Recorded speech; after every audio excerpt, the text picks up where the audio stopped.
How are you doing? Yeah, good mate. Yourself? Not too bad. Are you keeping well? Yeah, all good, mate. Not bad in this Yeah. present climate. Yeah. What have you been up to during all this? Oh, mate, to be fair, I took a pub on 2.5 weeks Oh before the no. first lockdown, and it was a bit of a nightmare, still ongoing. But yeah, apart from that, mate, I've been helping out a friend who's a local butcher, so I've actually become the Fred Elliott of Sutton at the moment, mate. And how's that? Yeah, mate, it's good. It's like I say, just helping him out, and it's quite busy. Obviously, lead up to Christmas. He got about 300 orders in, ready to get out for the people for their Christmas roast. So Yeah, yeah, it's the busiest time of the year for the butchers anyway. certainly is, mate. Yeah, that's where Yeah. they make a few quid now. So Yeah. hopefully it continues. So have you got to open the pub at all yet? No. No, well, I was there for 2.5 weeks prior to the lockdown. The lease wasn't signed, so yeah, it's just it sucked quite a bit of my money up. That we had good plans for it, and it seems to have gone the other way now, especially with the hospitality trade as it is. It's just nowhere near where it was before. So it's a freehold pub as well, so it's not a tied pub, so it's not too bad. But Yeah. again, like I say, mate, it's difficult times. It's not a great time to go into the pub trade, I suppose. Yeah, it's the same over here in Ireland anyway. The hospitality is really screwed at the moment. Yeah, I can't. I don't think it's going to come back for a fair few months, mate. I think you can probably count off next year as well. Yeah, we'll be lucky to get the summer going again. Yeah, definitely, definitely. How did you get into football, Wayne? Really, when I first started off. I was probably about 8 or 9, and then I was quite a big fella then, or a big lad then, and I could probably hit a ball from the halfway line. So that's where I started off, mate. And I was outfield player, and went through the local clubs, local scene, Southampton schoolboys, county side, and worked up to obviously signing schoolboy forms for Southampton at 15. And then done my apprenticeship at Reading as an outfield player as well. So, yeah, that's where it all started for me. Probably when I first went to Boys Brigade, that's where I got the had a little team, and we won a tournament and never looked back. How did the transition from outfield to goalkeeper happen? Was that a quick thing, or was it a slow burner? Mate, to be fair, we had when I was playing for Southampton schoolboys, we had a keeper called Shane Wheeler.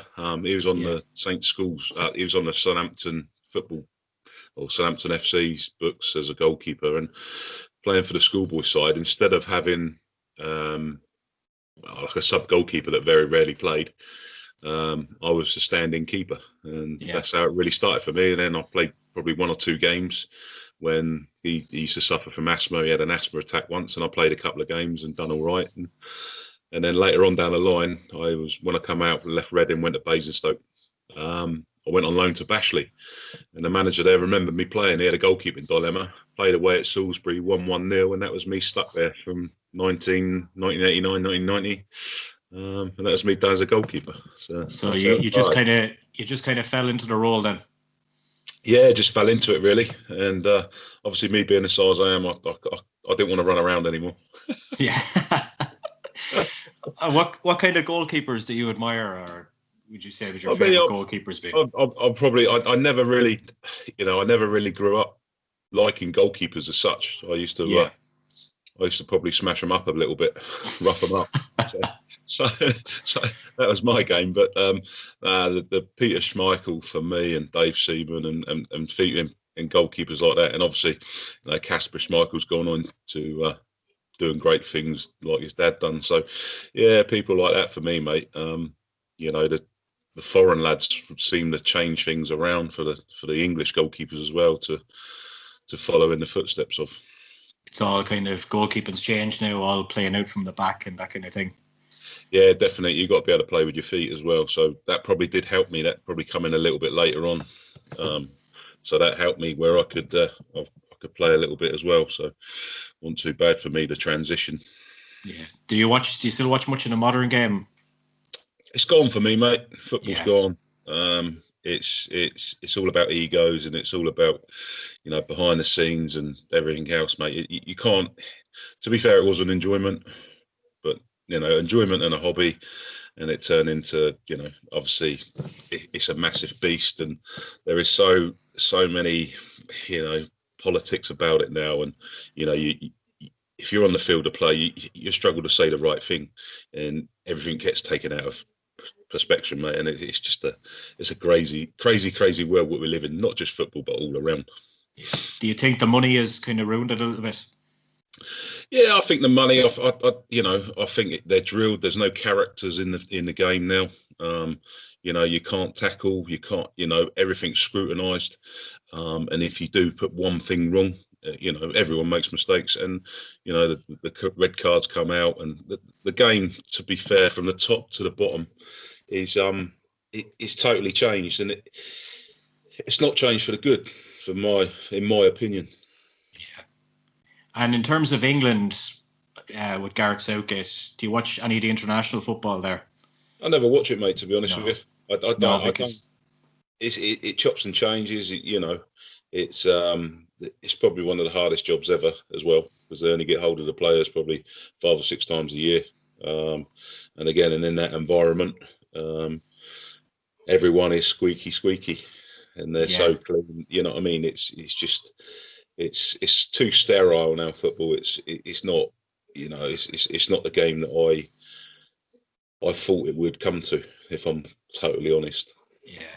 The reason I just say that is because I talk to a lot of people over in England, and they're most of them are actually don't rate Gareth Southgate. They don't think that he could deliver a trophy for England ever. We always seem to be over here as we get built up so much, and we're knocked down by the press here.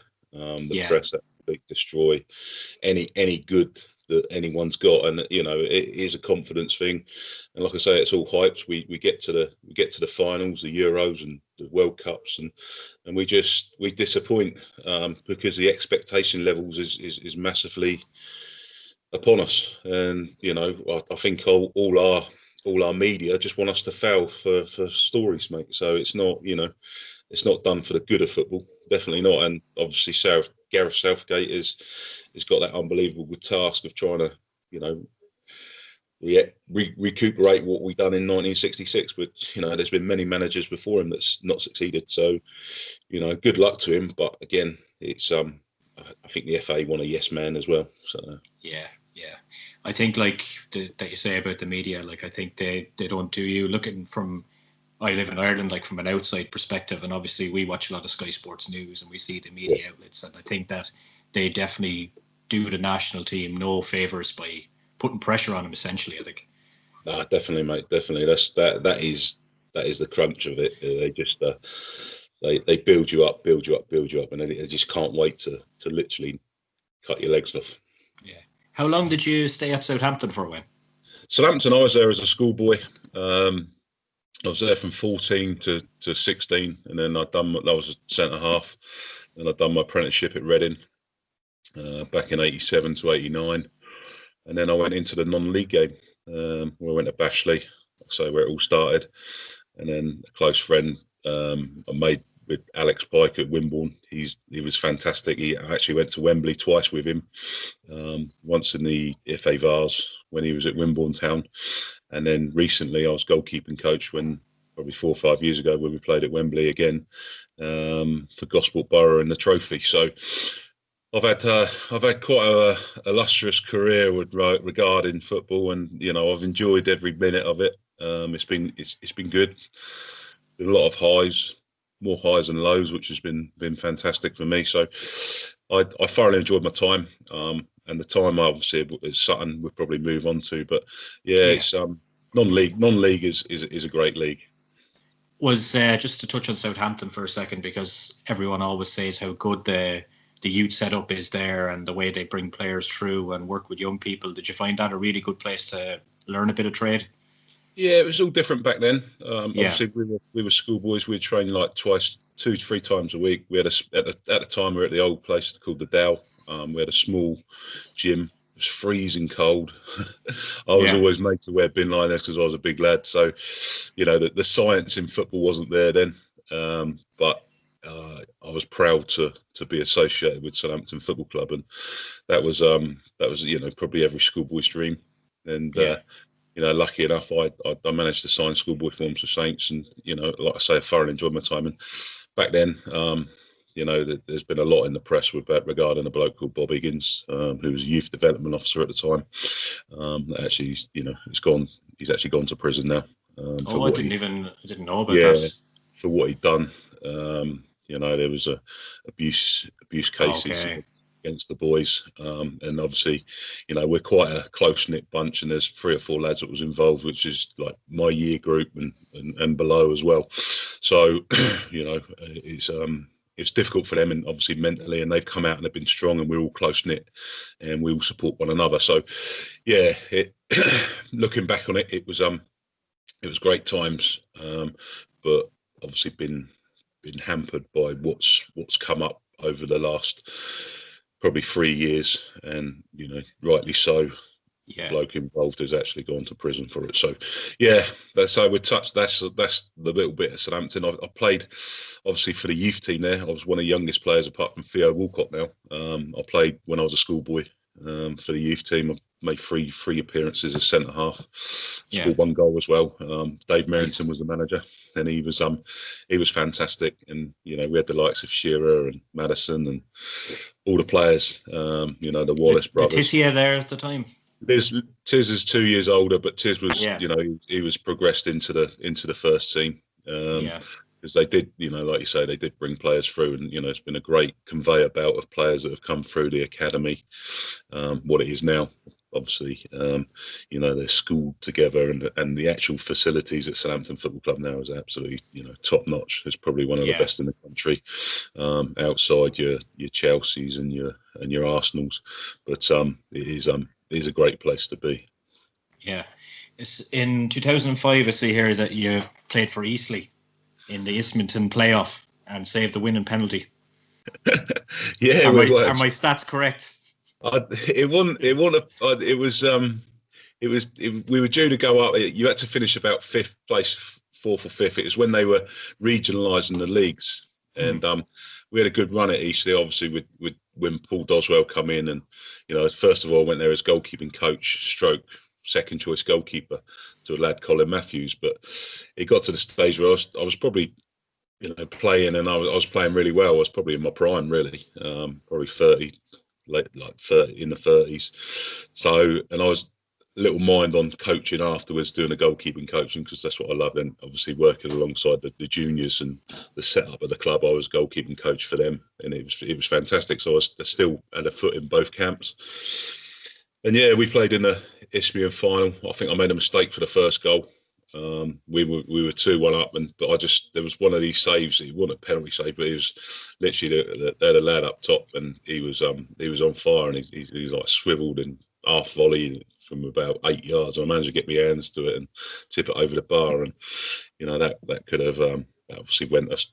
We cruised on, and obviously got promoted into I think it was the Conference South then. So, but yeah, great times at Eastleigh as well. My hometown club here at Sutton, I had 4 or 5 good years here, and that's when I went to Eastleigh as well. And yeah, it was fantastic. I worked for a family business. It was an ice cream parlour and tea room in the forest here, and getting the time to play anything else apart from local stuff was difficult, because obviously I was working Saturday mornings and Sundays as well. So I used to get a bit of time off in the winter, which was ideal for me, during the midweek games.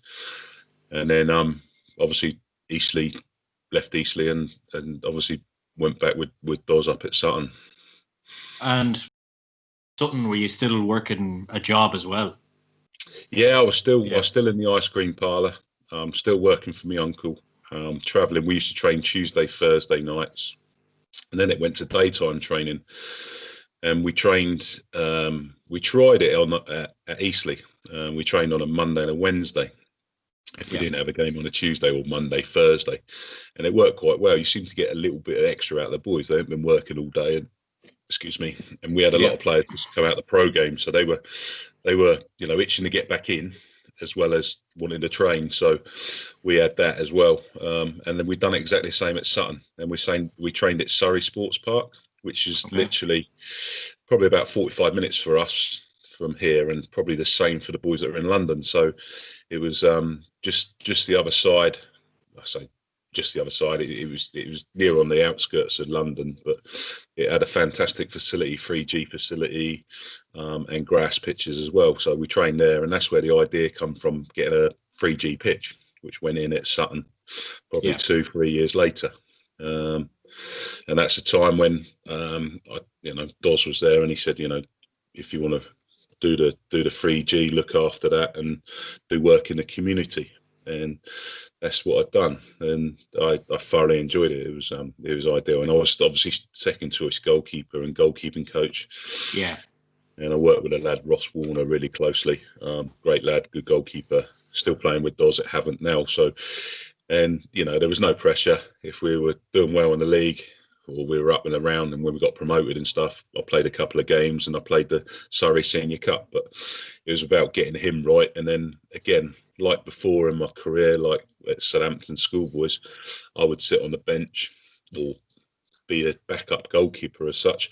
You wouldn't have to carry another goalkeeper. You would go and get someone in on loan if they had to play 8 or 10 games if the goalkeeper was injured. And touch wood, that never happened. It was just one or two games I had to play. So it was ideal on that front for me. Yeah, because you were doing, like, as I've seen before you played Arsenal, there was a lot of obviously media coverage around it, and it was showing you putting the nets up for the game and making sure the dugouts were clean, and like you were pretty much like doing that as well as being a goalkeeping coach and player. That's non-league for you, though, isn't it? That's everyone sticks together.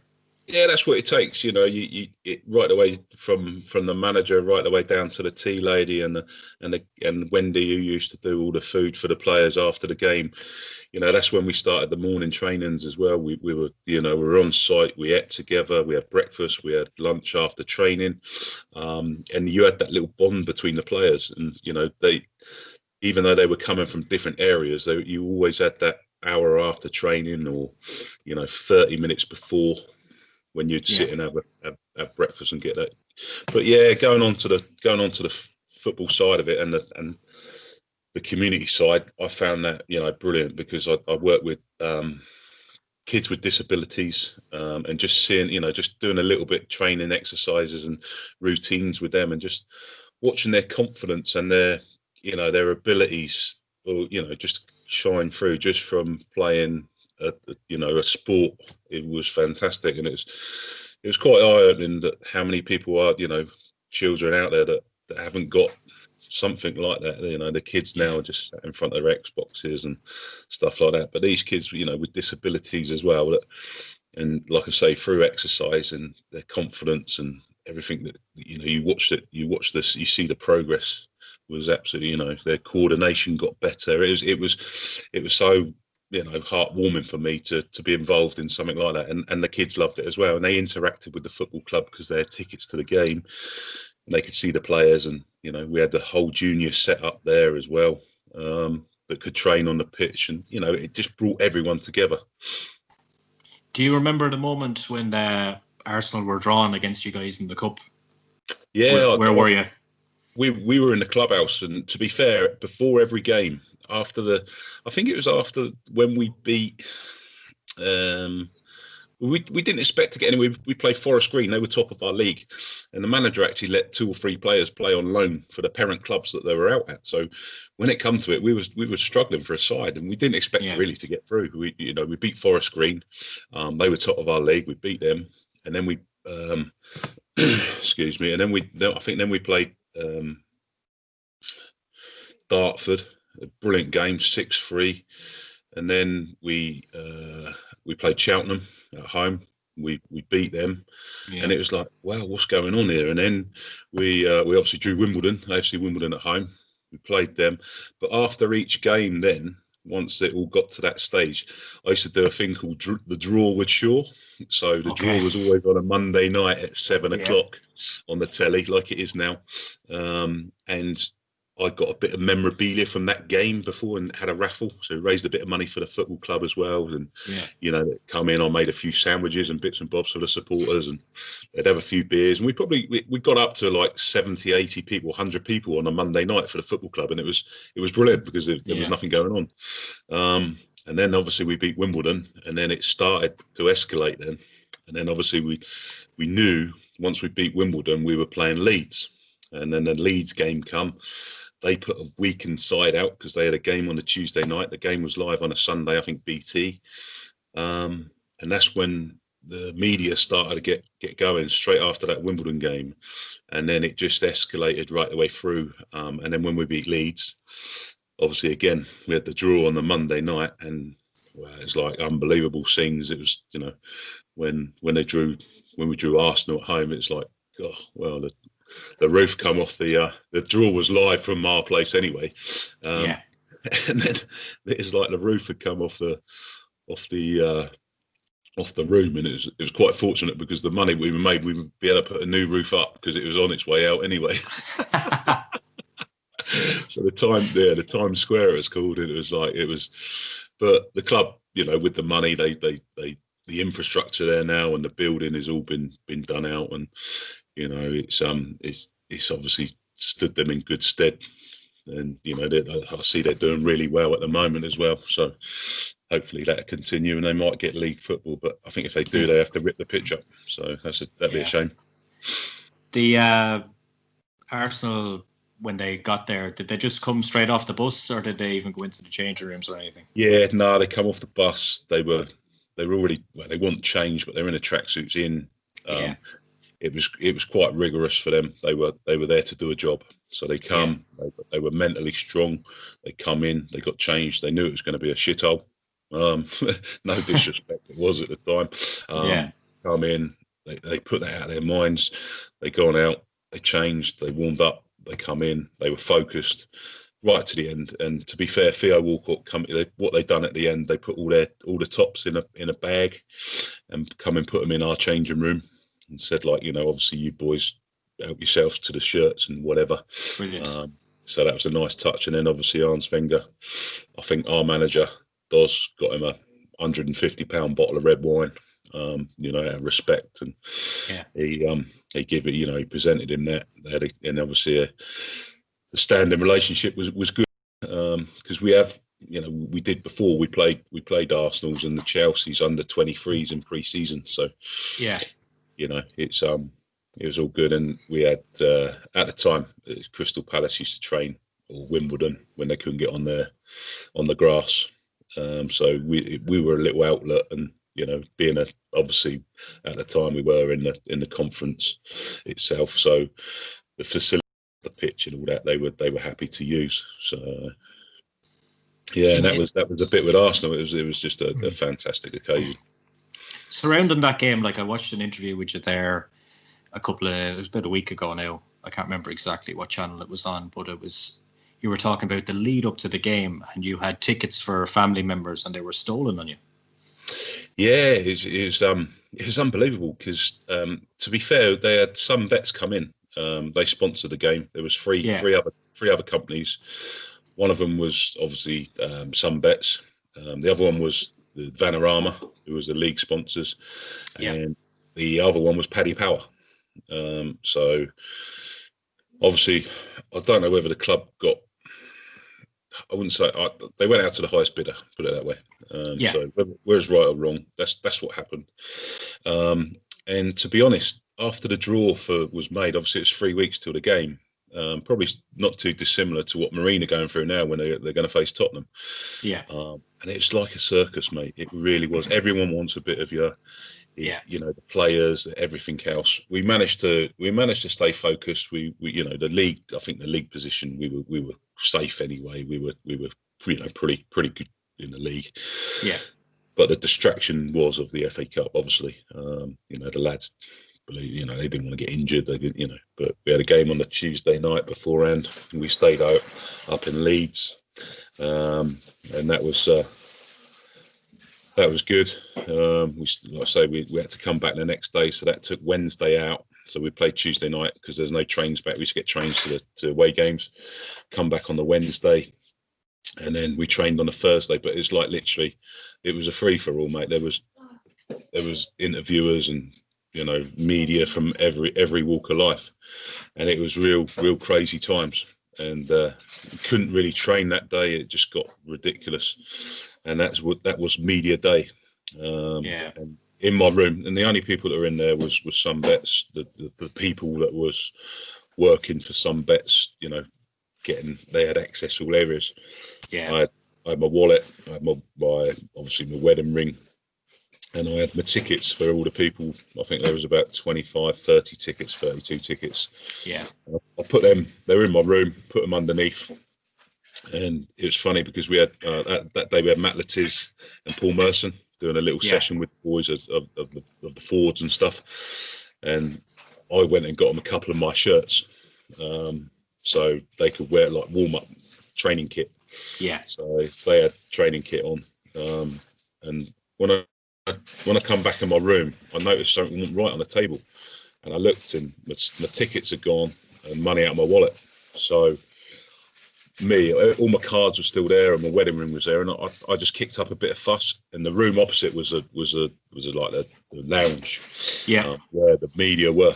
And I said, "This disgrace, some fuckers nicked my money and taken my." And they're like, "Hush, hush, keep it." You know what I mean? We'll sort it out. Obviously, we did report it to the police, just in case they use them tickets, because obviously, you know what I mean, there was only 5,000 tickets available anyway. Yeah. So they were like gold dust. And we literally ended up made a statement to the police and put a criminal record just in case someone did come, and because we could only get 4 seats. But I'd got tickets for people along the way that's followed it right the way through. And obviously when it come to that game, it was just it was done on a ballot, really. It was, it was impossible to get. I think we had 4 tickets each for the players. The club gave us 2 and we had to pay for 2. And then, like I say, with the community and getting people in, I managed to get a few more, but I still had to knock half the people back because of it. And then they got stolen, which really was gutting. And and like I said, the only people in the room were some bets, but I couldn't, you couldn't prove it. You never got to the bottom of it. All the doors were open. Like I say, it was like a circus, mate, and there was people everywhere, and you didn't know who they were.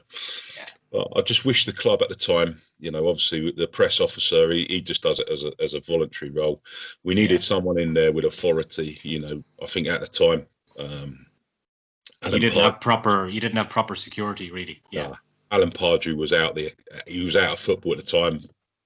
Great person to have around at the football club. He's been there, and if they would have just said to him, can you oversee? Obviously, him being there, and no, in hindsight, would that have happened? No, we would. It would have been more. But where it was just like non-league, we probably didn't expect the normality and the exposure of what it was. Arsenal coming to us, it was, when they got 30,000, 40,000 season ticket, or more than that, season ticket holders. Yes. They probably got 15,000 that go in ballots for away games that they can only get 4,000 in. So, for them to have 700 tickets, it was unreal. But hey ho, that's part of the story. Yeah, and then obviously the thing that really blew everything out of the water was the pie, obviously, And I wanted to spend time talking about other things because there's so much focus on that moment, that it kind of, even in your last interview, you said it kind of took away from the spectacle of what it was. Do you regret it in any way? Probably regret it because it probably cost me my job. It cost me my football, and it tainted it for me. Yeah. For me, all in my life, I've had people goad me and take the mickey and a bit of banter back, and people pay their money. They're there to be entertained. I used to have a bit of fun. When it comes to seriousness, it was. You know what I mean? I've had sumo. I've had so much. And who's at all the pies? That's all through my career. I've had pies thrown on. I've taken a bite. I don't like that. That's chicken and mushroom. I want the proper steak and things like that. Yeah. And that's all it was really. And I thought, do you know what? There was things flying around. I thought, let's have a bit of fun. You know what I mean? All the subs went on. It was the 83rd minute. There was nothing on it. I went and got the pie after, or the pasta at half time, put it in my glove bag, and I thought, let's have it. And then you got all the Arsenal fans, who ate all the pies, you that bad. And that's when I just done it. And of course, the cameras rolled on me. And then the next thing, obviously, next day going on to Good Morning Britain. Yeah. We're having a little. I still thought it was a bit of fun. But as it turned out, that some bets, they put a market on me, and I think 72 people placed a bet, novelty bet.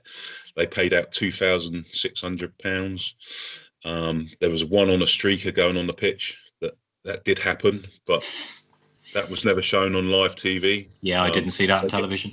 So he got, and then for the FA to get involved in it, it just, the next day I don't think the manager helped when he come out and said, anyone found about betting irregularities and all that, but they'd never come to me and asked my what had gone on, and that's all it was. Yeah, but if you were to be placing bets on something like that, you would have made a hell of a lot more than £2,000 if you were behind it. You know what I mean? Of course, and like I say, it wasn't me. It was like they got my bank statements, my phone records. They had absolutely everything. They had nothing on me. They had absolutely nothing on me, and it was all along. But it just, what it does, it just taints you what's going on. And it took the spotlight away from the players. That I said all along, it's not about me, it's about the players. It's about the football club. I'll build it as far as I can get it, and and that's the way it was. In no uncertain terms did I want any of the distraction or the media attention taken away from the players. And to this day, I've still never watched the game. I've seen a couple of things from Good Morning Britain I've never seen back. I actually had the heart to watch it 2 days ago. The interview on there, because it ruined it for me. And it probably the same for the players and the management, and probably just they've got over it in a different way, whereas I'm there just hung out to pie. Do people still bring it up in your daily life? Yeah. Oh mate, it is probably a daily occurrence. It is. People. I think it's one of them moments. It put a smile on people's face. It wasn't done for any other reason. It was just to have a bit of fun. And to me, that was I was 47 years old. That's my swan song. That's what I'm about. A bit of fun, but it didn't get taken that way. It just got taken all out of proportion. Again, like I said earlier on, about the press building you up and they can't wait to knock you down, and that's what happened. And I had to learn pretty quick. There was a few. All I got out of it, obviously, afterwards I got the sack. There was you got your 15 minutes of fame. I probably earned a year's salary from what I'd earned at the football club in 3 months. Yeah. But it threw me into a total place that was way out of my comfort zone, and it was crazy times. And could I say I enjoyed it? I couldn't. I met some fantastic people along the way. Don't get me wrong, fantastic people. And being in that, I wouldn't say showbiz circle, but it was probably for 15 minutes, like I say. But I've met some people, and they, everyone's. I had probably had the country's back as well. That everyone backed me, and there was a petition of about 40 or 50,000 to get my job back and things like that. The lad done nothing wrong, but I just wanted to make sure when people come to Sutton or whenever they see they got an experience, and and the experiences and put a smile on people's face, and that's what it's all about for me. It will still go down as one of the most iconic moments in FA Cup history, even though it didn't happen on the pitch. I wish I could have got on. I probably still had a job now. It was absolutely brilliant chatting to you, Wayne, and thanks a million for taking the time out. No worries, Ross. Top man. Cheers, Wayne. Thank you. Mate. Speak to you soon. Bye, mate.